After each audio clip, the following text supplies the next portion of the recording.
Hello guys, what's up and welcome back to my YouTube channel. If you're new to my channel, welcome. My name is Florence and this is Story TV. So the CBN has requested from financial institutions like your banks to collect or obtain your social media handle. So each of their customers must submit their social media handle.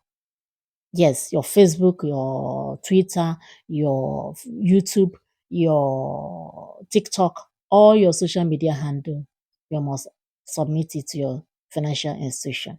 So this is where we are now. And you know this country, when they say anything, they will implement it. Think about the fuel subsidy. Think about the cashless period. Think about all the policies that they have passed, they will implement. They don't care about what you think. So what is going to happen? Look, these people already, financial institutions already have our informations, our private informations. They already have our BVN. They already have our residential address. They already have our phone numbers. They have our utility bill. They have our emails. All these things are our private informations which they have. Now they want us to give them our social media handle. You know, I don't know what they are going to use, they are going to do with it.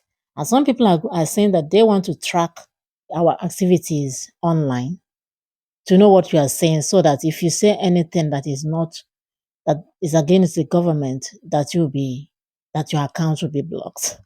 This is what some people are saying. But the CBN has said that it is because they want to deepen the identification process, you know. So an Arise analyst says something about this in the person of Frank Tete. So let us listen to what he has to say. Please, if you have not subscribed to my channel, kindly do so now and click on the bell icon so that you can easily access my upcoming post. Like, share my video. Thank you so much. I will see you in my next video. Bye-bye. God bless you. Let's speak to Rise analyst Frank Tete on the legality of this new requirement by the CBN. Frank, good evening. Thank you for joining us on Newsnight. Thank you. This is bothersome. Most Nigerians have kicked against it. Many Nigerians have said this is intruding into their privacy. What do you make of this new CBN's request? Well, there is an expression of serious ineptitude on the part of those who have been managing our data for a long time. And it's also a failure of the National Identity Management Commission that is supposed to be a central processing body of data in Nigeria until the enactment of the Nigeria Data Protection Act by President Bola Ahmed Tinubu recently. Now, if you talk about the law, Section 37 of the Constitution protects the privacy of all personal information, starting from correspondences and other personal information, sensitive information of every Nigerian. Not much has been done to protect the personal information of Nigerians. It's so brazen, the breach is so brazen, and because it has almost become a norm, you even see, let's not even talk about banking, because I have a whole lot to interrogate. It's not really discriminating. We've done so much to counter terrorism and money laundering in this country, yet it keeps increasing. It festers, because that's the reason why I raised the issue of ineptitude in data management. And it has grown with so much disrespect for the individual's fundamental right of privacy. We're happy that President Bola Ahmed Tinubu has assented to the law, to the Data Protection Act of 2023.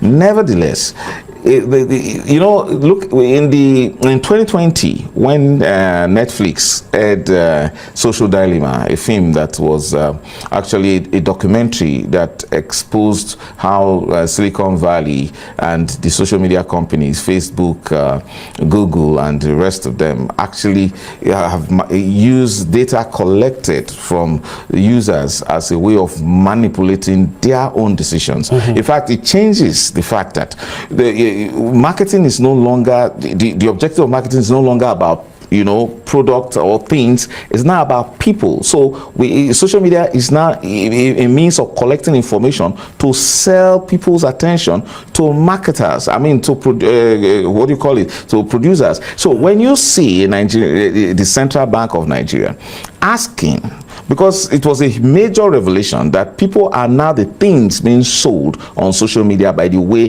the data is being used and to manipulate people's decisions. It happens during electionary period, and it happens during decision making in terms of big tech advertising. Now, for a central bank to now insist that social media handles be part of due diligence, know your customer basis, it's a major violation of the Constitution, because remember that all they're asking for is the social media handle. It is against the law. Hang on, it's against the law. It's against the data protection law. Hang on, it's against the Constitution. They're not asking for your login details. No, they're just asking for the handle so they could monitor your activities on social media. It. Monitor. Hang on, monitor.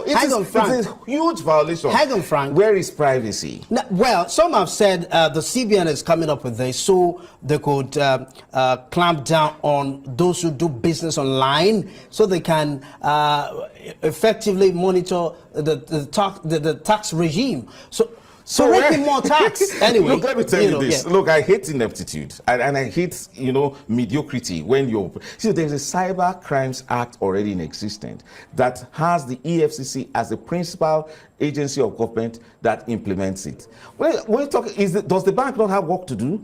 That it's now, and let me tell you this. I just told you about Social Dilemma. It was a blockbuster film on Netflix that exposed to the entire world what happens to people's social media handles. How the social media has become the central point for marketing human beings. I'm talking about their essence, their consciousness, and then a bank will not be careful enough. A central bank, the apex bank will not be sensitive enough to realize that it is going too far. A central bank mandating. Just imagine the manner it does that. It's mandating. And then before you know it, we'll now be talking about accounts being blocked because you didn't supply your Facebook account, your details, or not details in terms of a password, but in terms of your ID. You didn't supply that on Twitter. You didn't supply that on LinkedIn. Who does that in this modern world? And we will allow that, whereas we just had a new law saying that you cannot take certain data from Nigerians except they give you consent. What kind of this confusion that they are engaged in? It's unnecessary. A good place to to leave this subject for tonight.